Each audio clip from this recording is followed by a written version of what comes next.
The content on the Untold Tales channel is protected by copyright. Unauthorized use may result in legal liability. The phone rang. A sharp, gunshot-like sound shattered the silence of the night. I reached for it, not even glancing at the screen, instinctively knowing that nothing good would come from this call. Mr. Walker? The voice on the other end was firm and businesslike. This is City Hospital. Your daughter, Emily Walker, has been admitted. She is in critical condition. I wasn't listening anymore. My mind clung to those two words, critical condition. 20 minutes later, I was at the hospital. Long white corridors, the sterile scent of antiseptics, dim fluorescent lights, hushed conversations of the medical staff. My breath was ragged, my heart pounded violently against my ribs, and my fists clenched involuntarily. Room 312. I pushed the door open and froze. Emily lay on the hospital bed, half of her face wrapped in bandages, her lips split, a massive bruise swelling across her cheekbone. Her arms were covered in bruises, her left arm in a cast. Her eyes, once so full of life, were now dull embers, clouded with pain and fear. I sat beside her, carefully taking her uninjured hand in mine. Dad, her voice trembled. I'm here, sweetheart. I leaned in, feeling the rage inside me surge like a storm. Who did this to you? She bit her lip, tears welling up in her eyes. Jacob. The name hit me like a blade to the gut. Jacob Kilman? I asked slowly, barely containing the fury seething within me. She nodded, then broke down, sobbing. We just wanted to have fun, dance a little. But I wanted to leave. I didn't like it there. He wouldn't let me go. He grabbed me. I said no, but he didn't care. He dragged me into a room at the club. Her voice cracked. I fought back, Dad, I swear. I tried to push him away, but he got angry. He started hitting me. She choked on her words. But I didn't give up. I fought. I tried to escape. I fell out of a window. People saw me and called an ambulance. I closed my eyes, grinding my teeth so hard my jaw ached. Jacob Kilman, the son of Matthew Kilman, owner of Black Viper, that cesspool of corruption where trust fund brats, dirty cops, and sleazy businessmen all mingled. They ruled the city, buying off judges, prosecutors, officials. Their power was absolute. But there was one thing they hadn't accounted for. I am not the kind of man who forgives. For years, I stayed away from the filth infecting this city. I wanted a peaceful life. After serving in special ops, I walked away, believing I'd had enough. Enough war, enough blood, enough violence. I wanted to be just a father. But now, peace was over. I waited at the hospital while the doctors spoke in hushed tones about Emily's condition, but their words were just background noise. A switch had flipped inside me. The fire of rage burned away everything else, leaving only one thing: revenge. I already knew where I was going. Black Viper. Driving through the city, my fingers gripped the steering wheel so tightly my knuckles turned white. I felt like a caged animal whose heart had been ripped out. Rage isn't just an emotion. It's fire. It consumes everything, leaving only ashes. I pulled up to the club. The bouncers didn't even glance at me. Two muscle-bound goons in black suits, one smoking, the other checking names on a tablet. They had no idea this night would be the worst of their lives. I stepped out and slammed the car door shut, the metallic echo slicing through the night. I walked toward them. Hey, buddy, you can't just... He didn't finish his sentence. My fist drove into his throat, crushing his windpipe. He collapsed, choking. The second bouncer fumbled for a baton at his waist. Too slow. My boot smashed into his knee, twisting the joint with a sickening crunch. He howled in pain until my elbow crashed into his temple, dropping him cold. One was coughing up blood. The other was unconscious. The door to the club was open now. I stepped inside. Loud music. Neon lights. The stink of expensive booze, smoke, and sweat. Wealthy young elites, models, crooked cops, politicians' kids, all drinking champagne, convinced the world belonged to them. I scanned the crowd. It didn't take long. Jacob Kilman, laughing, standing in a circle of friends, a whiskey glass in hand, flirting with some girl in a designer dress. His Rolex glinted under the club's lights. He looked smug, relaxed, like he hadn't nearly beaten my daughter to death. I stopped thinking. I launched forward. The first thing he saw was my fist smashing into his teeth. His head snapped back, blood spraying onto his pristine white shirt. His glass shattered as he crashed onto his back. What the hell? One of his friends shouted. I turned and drove my knee into his gut. He doubled over, and I slammed his face down onto the marble bar top, knocking him out cold. Jacob tried to crawl away, but I was already on him. I grabbed his hair, yanked him up, and slammed him into the bar. He howled in pain as glass cracked against his skull. "What the fuck are you doing?" Another of his friends screamed and lunged at me. Wrong move. I caught his wrist, twisted. His elbow snapped like a twig. He shrieked in agony. "Bastard," another shouted, aiming a kick at my ribs. I caught his leg, spun him off balance, and sent him crashing into a table, sending drinks flying. The crowd recoiled in terror. Some filmed on their phones. I didn't care. I grabbed Jacob by the collar and lifted him, driving my fist into his ribs, again and again. He coughed, blood dribbling from his lips. He was barely conscious. I slammed him against the wall, my hand tightening around his throat. "Are you scared, you piece of shit?" I hissed in his ear. His eyes were wide with fear. But this was only the beginning. A shadow loomed behind me. The last thing I felt was the crack of something heavy striking the back of my head. Then, blackness. Blinding light. I squinted, my head throbbing. I was sitting in a large leather chair. My hands tied behind my back. My legs bound to the chair's legs. A spacious office. Expensive furniture. A massive glass window overlooking the city skyline. And sitting across from me, Matthew Kilman. That bastard was the embodiment of filthy power. Dressed in an expensive suit, his face clean-shaven, a cigar in one hand and a glass of whiskey in the other, he gazed at me lazily, as if calculating what I was worth. Beside him, sprawled across a leather couch like a king on his throne, sat Jacob. He had changed into a fresh shirt, but his face was still smeared with dried blood. His lip was split, a bruise darkened beneath his eye. But the most interesting part, the left side of his face was shredded. I smiled, realizing whose handiwork that was. "Emily." "Well, Peter," Matthew's voice was slow, confident. "You've stepped into a mess." I said nothing. "Oh, he's quiet now?" Jacob laughed, leaning forward with a twisted grin. "Where's all that bravado, old man? You made such a dramatic entrance at the club, didn't you?" I clenched my jaw and remained silent. "Shit, he actually looks like he thinks he can get out of this." Jacob turned to his father, pointing at me. "Look at the way he's staring." Matthew took a slow drag from his cigar, exhaled a plume of smoke, and leaned back in his chair. "Son, I've always told you, never leave things unfinished. If someone gets in your way, remove them." Jacob nodded, pulling a knife from his pocket, spinning it idly between his fingers. "You know, Dad, this asshole raised one hell of a little bitch."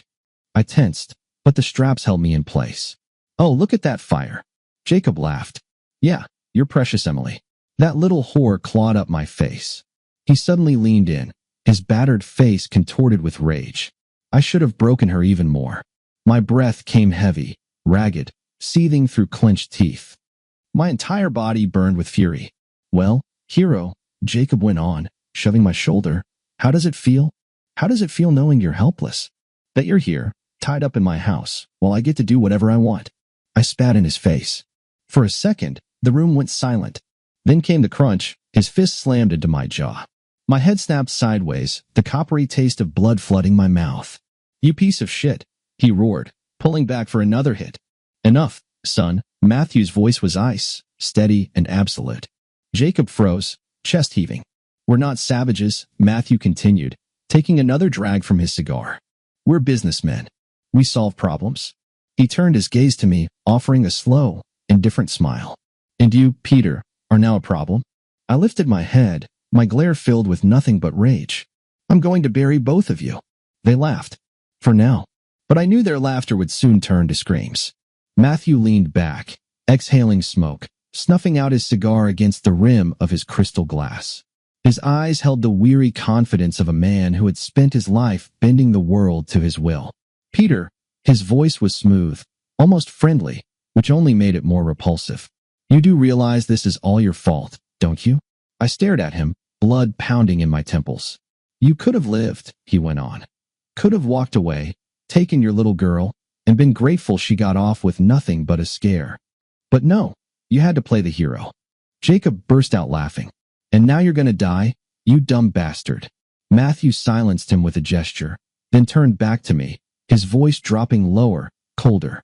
"You don't cross us, Peter. You barged into our world. You laid hands on my son. And now, you'll pay. You, your daughter, anyone close to you. My fists clenched behind my back, nails digging into my skin. You'll die, he continued with a smirk, but not quickly. Oh no. We'll make sure you understand what real fear feels like. I didn't blink. And before you take your final breath, he added, tilting his head, I'll have a little surprise for you. Something special.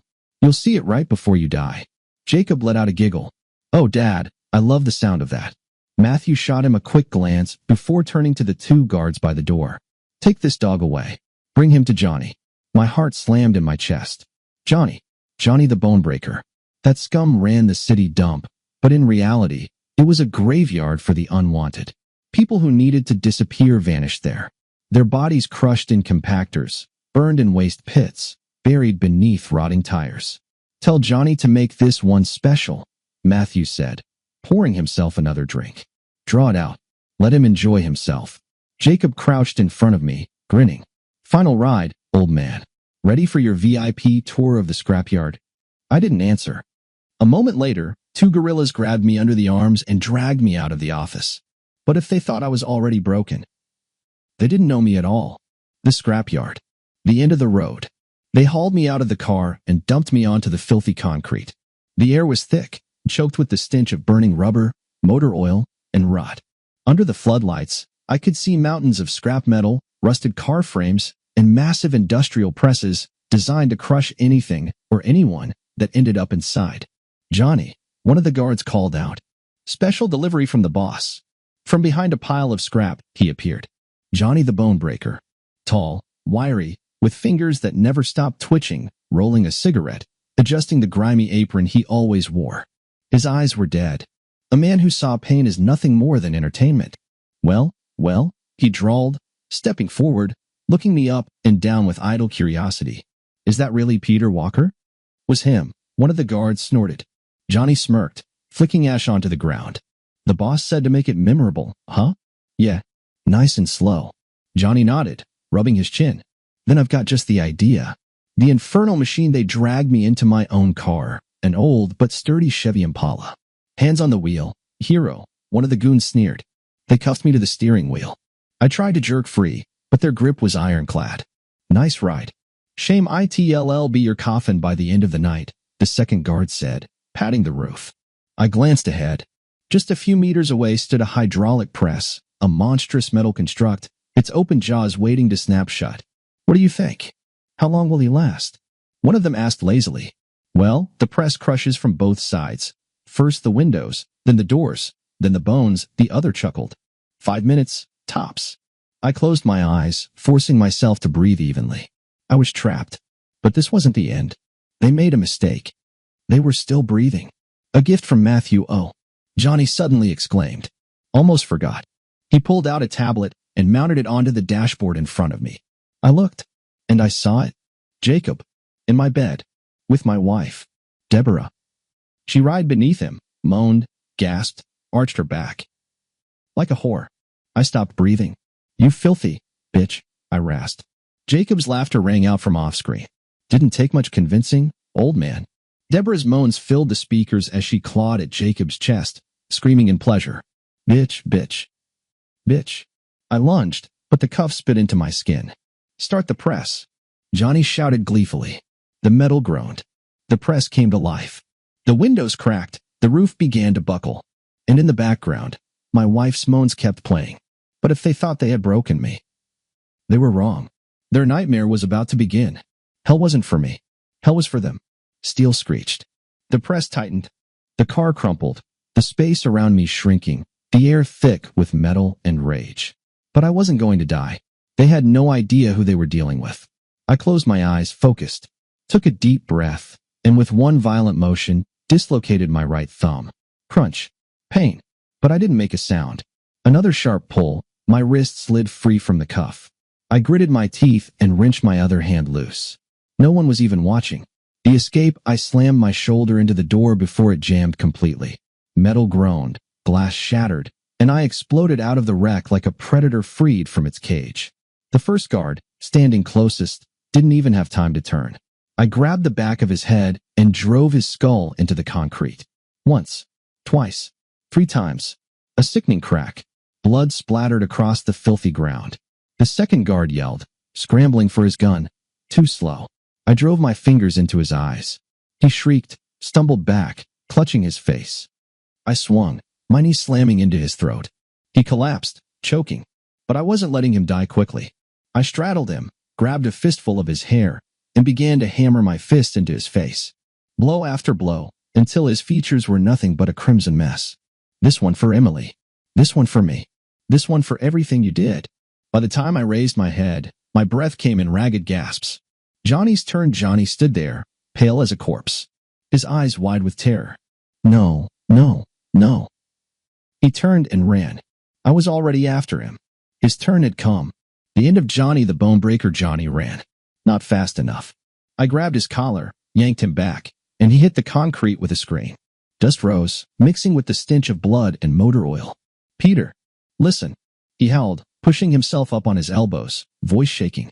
It's just a job. It was never personal. I took a step forward. A job, you say? Yes. Yes. He nodded frantically, eyes darting for an escape. I just do what I'm paid for. It wasn't my decision to kill you. It was Kilman. It was all him. I smirked, leaned down, staring into his panicked eyes. You know, Johnny, I just had a thought. What? He swallowed hard, sensing he wouldn't like the answer. You're the Bonebreaker, right? Well, yeah. So how about we work with some bones, but this time yours? He didn't get the chance to respond. I drove my knee into his elbow. Crack! Johnny shrieked, rolling onto his side, clutching his shattered arm, writhing in agony. Oh no, Johnny. I mocked, feigning concern. Looks like I broke your arm.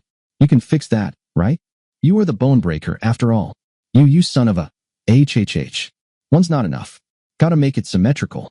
Second hit. The other arm snapped backward with a sickening crunch. His scream was even louder. Even more hopeless. Fuck. No. Enzo. You scream like it hurts, Johnny. I laughed. What? You're not used to this. I thought this was your thing. He tried to crawl away. I stomped on his knee. Another crunch. Oh, now we've moved onto the legs. I grinned savagely.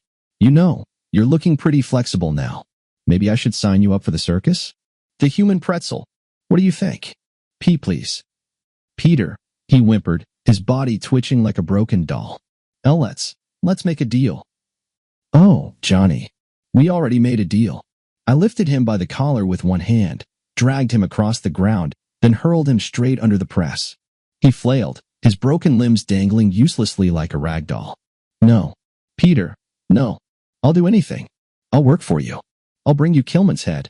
I put on a mock-interested face. Sounds very convincing, Johnny. But you know what bothers me? What? I stepped toward the control panel, glanced at the lever, then back at him. You talk too fucking much. And I pulled the switch. Problem eliminated. The press roared to life. Johnny shrieked. The metal groaned as it began to move. No. Peter. Oh God, no. Nuhu. Glass shattered. Metal screeched. The press closed in, crushing him like an old tin can. Hey, Johnny. I shouted over the deafening noise, laughing.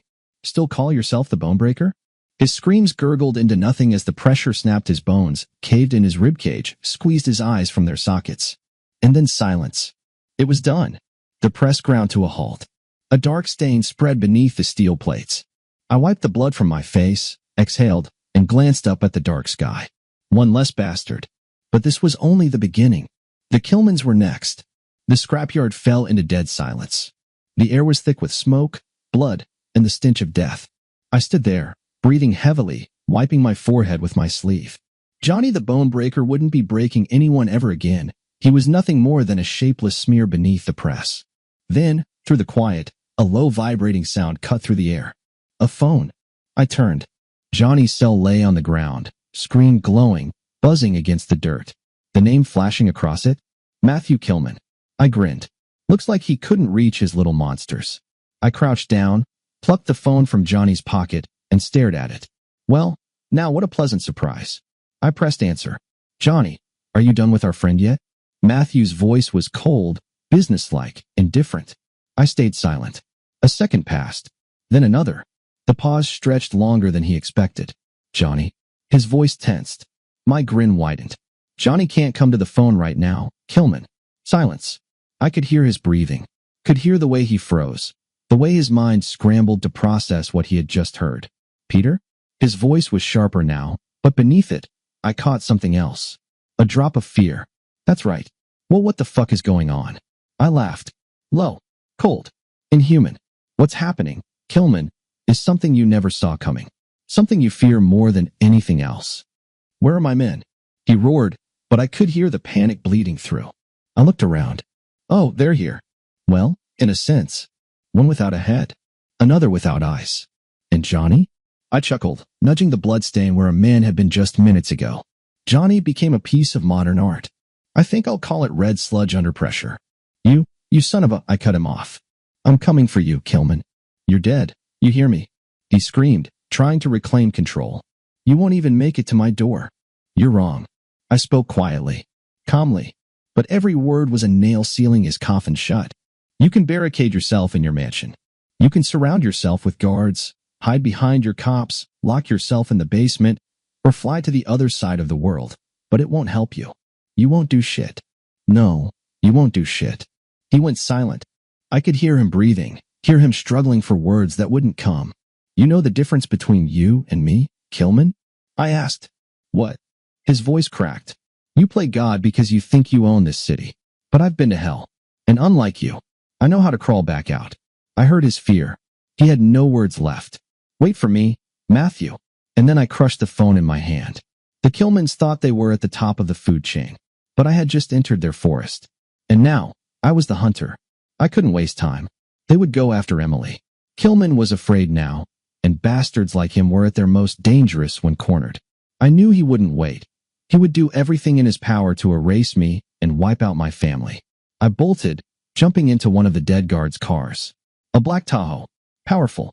Emergency lights inside. Fully tinted windows. Perfect. I slammed the gas pedal to the floor. Tires screeched against the gravel as I tore onto the road, weaving between trucks and night taxis, dodging oncoming headlights. The hospital was 20 minutes away. I'd make it in 10. I sped through the city, blowing past red lights, ignoring honking horns and roaring engines.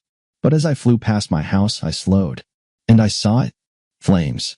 My home was burning, a roaring inferno lighting up the night. Not just the roof, the fire had engulfed my entire workshop, the space where I had spent years building, creating. My furniture. My craft. My tools. Everything was turning to ash. I gripped the steering wheel, my jaw tightening until my skull ached. And you know what? I didn't give a damn. Not about the house.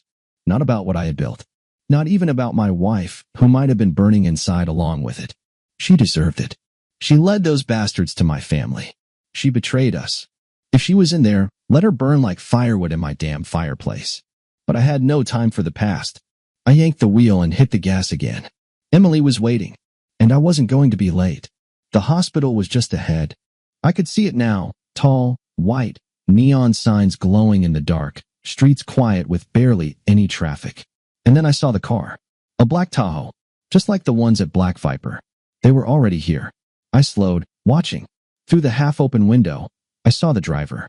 One left to stand guard. That meant the rest were inside. They came for Emily. But first, I would come for them. I floored the accelerator. The engine roared.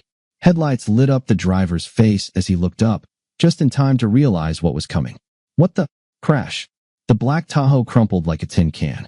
I rammed it head-on, slamming its front end into the concrete barrier. The crunch of metal. The snap of bones. Silence. I yanked the keys, unbuckled my seatbelt, and threw the door open. Thick smoke curled into the night from the wreckage. The driver no longer existed. Where his head had been was now just a bloody pulp smeared across the airbag. But I had no time to savor revenge. They were inside. I sprinted through the emergency entrance. Hey, a nurse shouted. I shoved her aside. Stop. A security guard tried to block my way. He took an elbow to the throat and collapsed, clutching his windpipe. I flew past the reception desk. Alarms blared in the corridors. Third floor. Room 312. They weren't getting out of here alive. I moved like a storm, everything around me blurring into motion. My heartbeat pounded, deep and steady, like a war drum. Blood roared in my ears, flooding my mind with fire and fury. Third floor. Room 312. Two of them stood by the door. Two bastards in black jackets. Their faces blank with the kind of calm that only comes from believing there's nothing to fear. They were waiting, standing guard like loyal dogs. They had no idea the beast was already inside. I didn't slow down. Didn't give them a second to react. The first one barely had time to blink before I grabbed a fistful of his hair and slammed his face into the wall. White plaster bloomed red. Blood streaked down in thick rivulets. He gurgled, but I wasn't done. I seized his throat and threw him into the opposite wall. His skull cracked against the tiles with a sickening crunch. He slid down, leaving a crimson smear behind. The second bastard reached for his gun. I caught his wrist and wrenched it sideways. Bone tore through flesh, white and jagged, piercing out of his skin like a snapped branch. A scream. Raw, desperate, filled with the realization of his own death. I didn't let him scream for long. My fist crushed his throat. He collapsed to his knees, gasping like a fish dumped on dry land. But there was no mercy here. I grabbed his chin and twisted. His neck turned at an impossible angle. He dropped lifelessly to the floor. I exhaled, shoving the corpse aside, and threw the door open. And I saw him. The third bastard. Already standing over Emily. A gleaming knife in his grip, the blade trembling under the hospital lights. My daughter pressed herself against the headboard, eyes wide, lips trembling too hard to even scream. One move, and she dies. He barked, snapping his gaze to me. But his voice shook. He knew he was already dead. I said nothing. Didn't give him the dignity of words. I stepped forward. He lunged, driving the knife toward my gut. I was faster. I caught his wrist and twisted. The knife clattered to the floor. He hissed, struck me in the chest. I didn't feel it. My hands were already around his throat. I drove him into the wall, crushing his windpipe, my thumb pressing into his trachea, squeezing. I watched his eyes bulge, his fingers claw at mine, his body thrash in a final, pathetic struggle. You picked the wrong girl. His face darkened with red blotches. His fingers twitched once, twice. And then, nothing. I held on a few seconds longer. Then I flung his corpse onto the floor like the trash it was. Dad. Emily looked at me, hands trembling, lips pale with terror. I moved to her, gently touched her face, lifted her into my arms. It's over. I'm here. She let out a choked sob, clutching onto me, her fingers digging into my jacket as if I were the last solid thing in a world collapsing around her. But we couldn't stay. I wrapped her in the hospital sheet, hoisted her up, and stepped into the hallway. Panic had already erupted. Doctors, nurses, security. I didn't care. Didn't stop. Didn't listen to their shouts or the horror in their eyes. I walked, and I carried my daughter out of that cursed place. I knew Kilman wouldn't stop. But now, neither would I.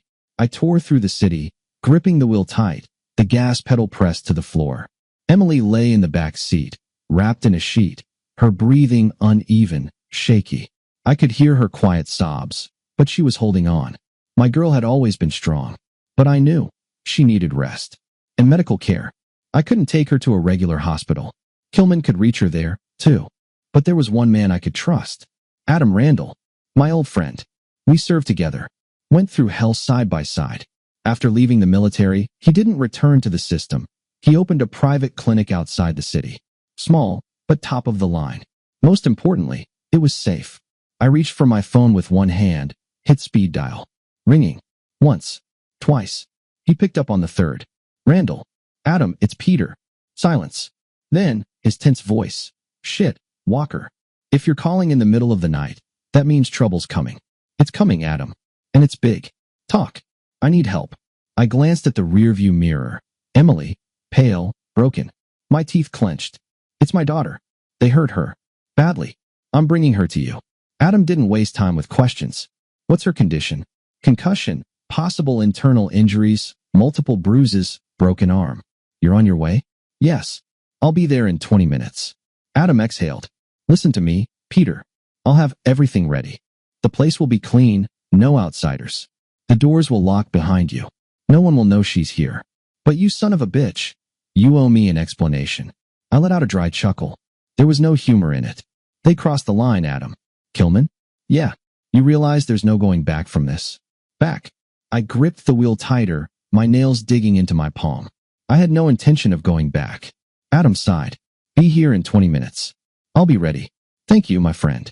I tossed the phone onto the seat, pushed the car faster, slicing through the night, leaving behind a burning home, a smoldering rage, and a trail of dead men.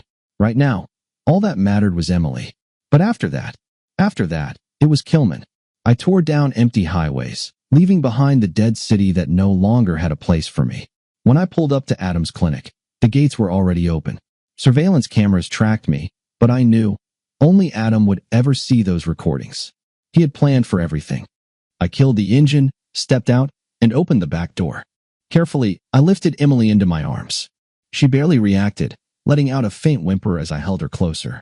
"Dad." Her voice was weak, barely a whisper, but she clung to my jacket as if she feared I would disappear. "Shush, sweetheart. You're safe here." I moved quickly.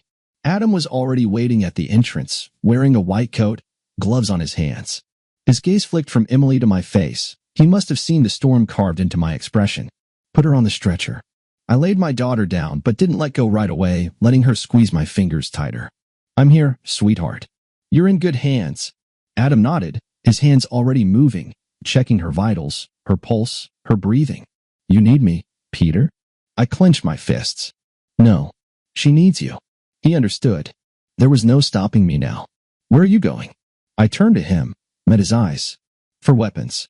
I needed firepower. Not some cheap street pistols. I needed serious weapons. Ammo. Armor. I knew just the place. In the old part of town, in a half-decayed neighborhood, there was a small pawn shop that officially dealt in gold, antiques, and electronics. But those who knew where to look could find something else in its basement. Rifles, shotguns, bulletproof vests, ammunition, and the kind of people who could get you anything for the right price.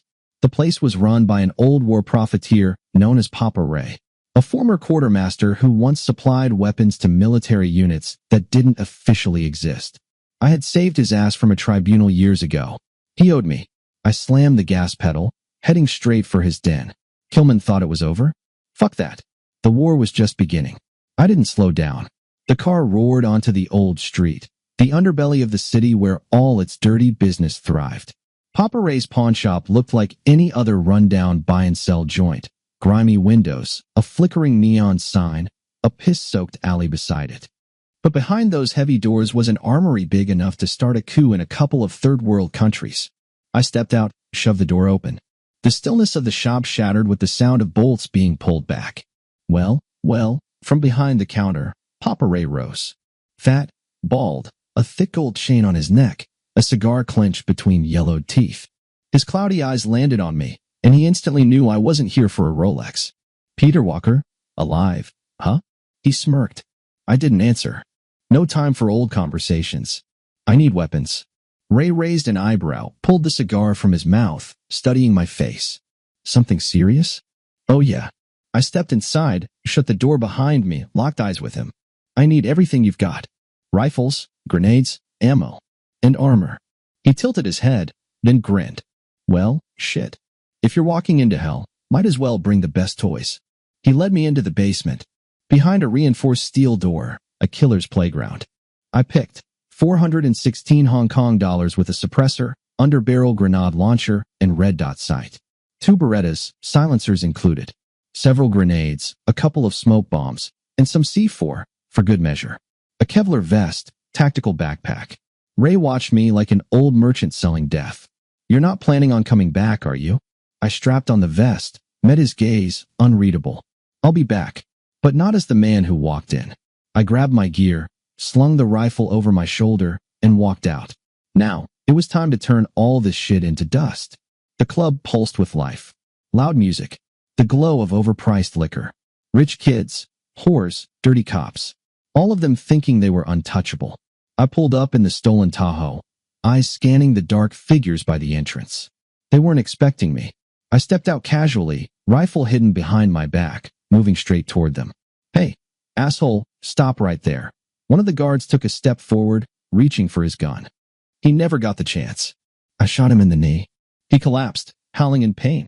The second one scrambled for his weapon. I grabbed him by the throat, twisted him around, and drove my knife into his liver. He gurgled, twitched, then dropped into a pool of his own blood.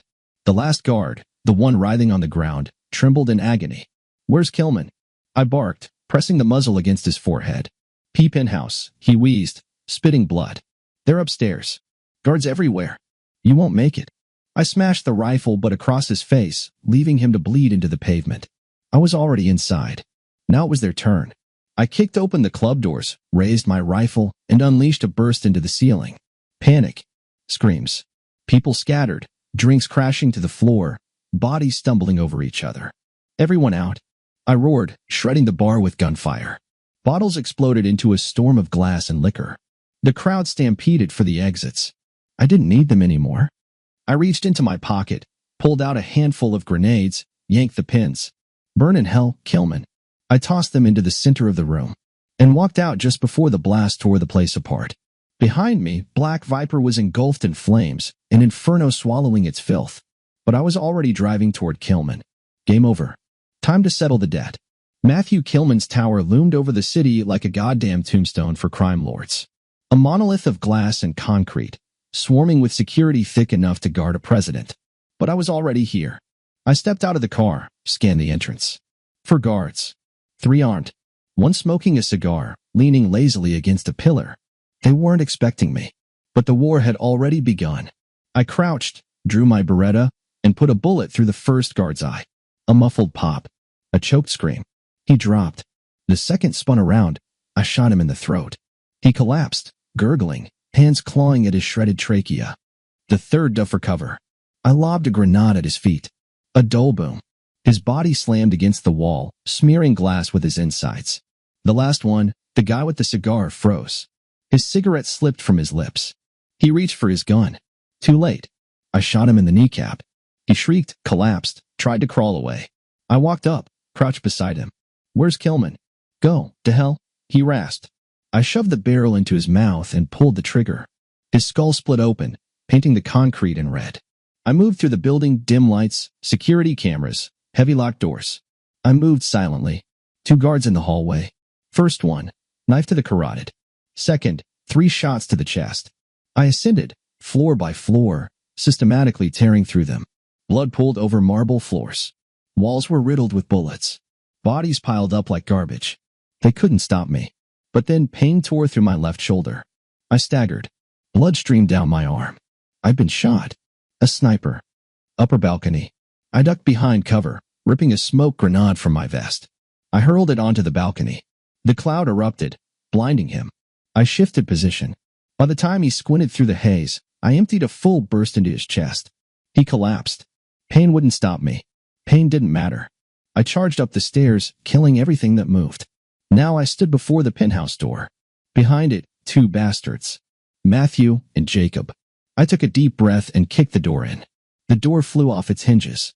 I stormed inside like a hurricane, fire, ash, and death in my wake. They were waiting for me. 4 guards. Already in combat stances, weapons raised, fingers on triggers. But they were too slow. I dove sideways, raised the 416 Hong Kong dollars, and unloaded 3 rounds into the first one's chest. He dropped like a sack of shit. The second managed to squeeze off a couple of shots, but I was already on him. I smashed his face in with the rifle stock, shattering his jaw, then spun him around, using his body as a human shield just as the third guard panicked and opened fire. Bullets ripped through his own partner. Before he could process his mistake, I put a bullet between his eyes. The fourth one fell to his knees, threw his gun aside, raised his hands. Please, don't kill me. I shot him in the head without slowing down. Done. No more guards. Only me and those 2 bastards. Jacob and Matthew Kilman, sitting behind a massive blackwood desk. Their faces twisted in horror. I saw their fear. Saw their hands tremble.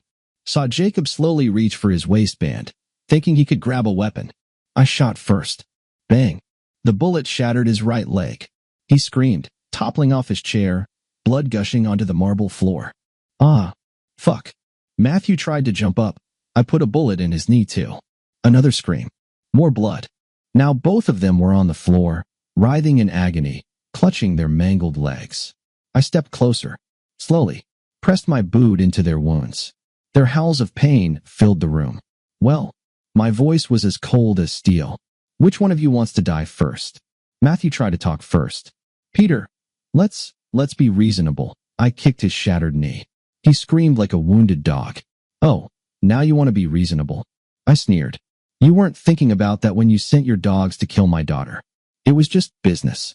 Jacob whined, crawling through his own blood. Business. I crouched beside him, pressing the gun to his forehead. Tell me, you little shit, was fucking my wife part of the business deal too? His body froze. His glassy, wide eyes filled with primal terror. Peter, you what? I shoved the barrel harder against his skull. You didn't think I'd make it here? Didn't think your screams would be the last thing your father ever heard? Matthew tried to crawl away, leaving a thick red trail behind him. Listen, Walker, we can negotiate money, power. Shut up. I shot him in the shoulder. He choked on blood. Now they knew. There was no escape, and I wasn't going to let them die quickly. They writhed in their own blood, two fallen kings of a rotten city. Jacob sobbed, trying to drag himself toward the wall, his hands slipping in crimson puddles, his shattered leg twisting at an unnatural angle. Matthew just breathed heavily, his wild eyes darting around, looking for hope. There was none. I wasn't just going to kill them. I was going to make sure their deaths became legend. I grabbed Jacob by the hair, yanked him up until his terrified eyes met mine. You know, kid, I mused. You remind me of something. He wheezed, blood dripping from his mouth, lips quivering. And in know what? I grinned and slammed his face into the desk. Crunch. His nose flattened, blood gushing down his chin. A hot pie. He whimpered. Because I'm about to throw you in the oven. I hauled him onto the table like a pig carcass, grabbed two long metal skewers from the bar set nearby. Peter. No. Too late, Jacob. I smirked. You're cooked. I drove the skewers straight through his shoulders, pinning him to the table. His screams tore through the room. He arched, convulsing, trying to break free, but he wasn't going anywhere. And now for the special sauce. I grabbed a bottle of whiskey from the bar and poured it over him. He coughed, inhaling the fumes, his eyes swimming in pure terror. Pee, please.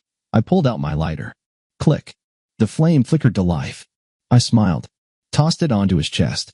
Whoosh. Jacob went up like a fucking torch. Matthew stared at his son, in shock, in horror, in silent agony. You're insane, he rasped, shielding his face from the heat. I smirked. Oh yeah? And what now? You gonna call the cops? He wheezed, trying to crawl further away. Come on, Walker, you're not like this. You're not a monster. I pulled out my knife and crouched beside him. Not a monster? I sliced the corners of his mouth. He held, jerking away. Well, now I'm a smiley guy. He gasped, legs twitching, but I grabbed his chin, forcing him to face me. You see, Kilman, you've always had a filthy mouth. Guess it's time to shut it. I pried his jaw open, grabbed a bottle of expensive champagne, and shoved it down his throat until the glass cracked against his gullet. Swallow, you piece of shit. He choked. His eyes rolled back. Blood and foam bubbled from his mouth. His fingers spasmed, convulsing as he drowned in it. A minute later, he was dead. I wiped my hands on his shirt and stood up. I pulled two C4 charges from my backpack, strapped them to the support beams, the walls, the structural joints. I didn't need much time. This was more than enough to bring the whole tower down like a house of cards. I stepped to the window, looking out at the city, lit by the fires of the burning club. Your turn, Kilman. I pressed the detonator. Thunder. Light. Ash. The building erupted. Glass shattered. Concrete split like brittle cookies. I leaped through the window onto the balcony of the adjacent building, just as fire consumed the upper floors. Sirens. Chaos. Screams from the streets below. I didn't look back. The Kilmans were erased from existence. Now, the city was mine, but I didn't want it. I wasn't going to sit on a throne of corpses. Wasn't going to fill the void I'd created. This city had been rotting for too long, and nothing could fix it. So I just left. To my daughter. Adam kept his word. Emily got the best medical care. Within weeks, she was walking again slowly, but stronger. She didn't ask many questions, but I saw it in her eyes. She knew. You did it, didn't you? She asked one evening, sitting on the clinic porch, wrapped in a blanket. I placed a hand on her shoulder, watching the sun dip below the horizon. Yes, sweetheart. They'll never hurt you again. She didn't smile, but her lips quivered, a silent thank you. And Mom. My fingers clenched into a fist, then slowly relaxed. I'll take care of it. Old problem. Old bitch. 2 weeks had passed since I wiped the Kilmans off the map. Now, it was time to close the last, disgusting chapter of this mess. My loving wife had survived. not just survived, she was thriving. She ran the moment she realized her precious Jacob had been turned into table decor and that her idiot husband had come back from hell. I found her through her credit card transactions. A cute little suburban home. Roses in the window. A neat little garden. Would have been a perfect picture if not for the traitorous who were living inside. Honey, I'm home. I didn't knock. I kicked the door in. The wood exploded inward, slamming against the hallway like something out of a shitty action movie. Surprise, bitch. I yelled, stepping inside. Deborah screamed, stumbling out of the kitchen in a silk robe, a glass of wine in her hand. Peter, I raised an eyebrow, taking in the scene. Well, shit, Deb. You didn't even take a moment to play the grieving widow? I thought you'd at least sob for a week over your little fuckboy. She froze. Her face went pale. Then, she tried to fake something, a mix of fear and regret. Peter, you're alive? I patted my chest. Seems like it. But thanks for checking. Warms my heart. She swallowed hard, then immediately shifted into defense mode. I knew you'd make it. You were always so strong, Peter. I stepped closer. You just what? Just betrayed me? Just fucked Kilman while I worked my ass off? Just left our daughter to die in a hospital because you thought I was dead? She opened her mouth, but I grabbed her by the throat and dragged her to the kitchen table. You didn't even look at Emily. I threw her into a chair. Her glass shattered against the table, shards bouncing off the wood. Peter, wait. Let's just talk. I grabbed a knife from the drying rack and slammed it into the table in front of her. Talk. Great. Let's talk. I leaned in. You like hurting people, Deb? She stared at the knife, too terrified to move. I reached for a bottle of champagne, popped it open. Bubbles hissed into the air. You know your problem, Deb? She shook like a leaf, but said nothing. I poured myself a glass, swirling the liquid. You're stupid. Her breath hitched. If you just played the grieving wife, passed out in the hospital, sobbed over Emily, hell, maybe I'd have believed you. I grabbed the knife, stabbing it into the wood right next to her hand. She flinched, gasping. But instead, you ran. Like a rat off a sinking ship. She started sobbing. I didn't give a shit. Peter, what are you going to do? I laughed. Oh, I had a lot of ideas. Like tying you to a chair and carving the word whore into your forehead with a red-hot knife. She sobbed harder, clutching her face. But then I thought, why ruin your pretty little face? I leaned back, enjoying her fear. No, dear Deb. I'm not going to kill you. I won't lay a finger on you. She lifted her head, lips trembling. You won't. No, I took a slow sip of champagne. I'm just going to leave you with nothing. Her face drained of all color. What? I stood up, walked to her purse, pulled out her credit cards, grabbed a hammer from the counter. Did you know these things snap in half if you hit them just right? Crack. One card split into two. No. Peter, please. Crack. Another one. She lunged forward, trying to stop me, but I slammed my fist onto the table, and she shrieked, stumbling back. No. I flipped open her laptop, pulled up her accounts, typed in her passwords, because she never changed them, dumb bitch, and transferred everything to an animal rescue charity. $15,000. Deborah broke down, sobbing. You're killing me. I grinned. Nope. Just helping some homeless puppies. I smashed the laptop against the table's edge, stood up, stretched like I just had a great day. Well, that's it, Deb. You're free. Just like you always wanted. I looked her up and down. Oh, and one more thing. In one swift motion, I grabbed her expensive silk robe and ripped it off, leaving her standing there in nothing but lingerie. Now you can't even buy new clothes. Good luck out there. She screamed, lunged at me, but I was already walking out the door, leaving her broke, homeless, and with no future. Peter. I slammed the door shut, and this time, I laughed. For real. A new life. A new home. Emily and I left. Far away. A small town by the ocean. Quiet. Clean. A place where no one knew us. I got a job at a woodworking shop, something like what I'd lost in the past. Emily started healing. And then Lily came into our lives. Lily worked as a volunteer at the local library and part-time at a cafe. She and Emily became friends fast. She was always there, supporting her, helping her through everything. She was the light after all the darkness I had walked through. You act like an old wolf, Peter, she teased one evening, sitting across from me in a small bar. Maybe I am an old wolf. She laughed. Old wolves don't take care of their daughters. I smiled. For the first time in a long time, a real smile. We stayed. Lily became part of our family. I built a new workshop. Emily found friends. She started living again. And me? I was just happy, no blood, no revenge, no pain, just life.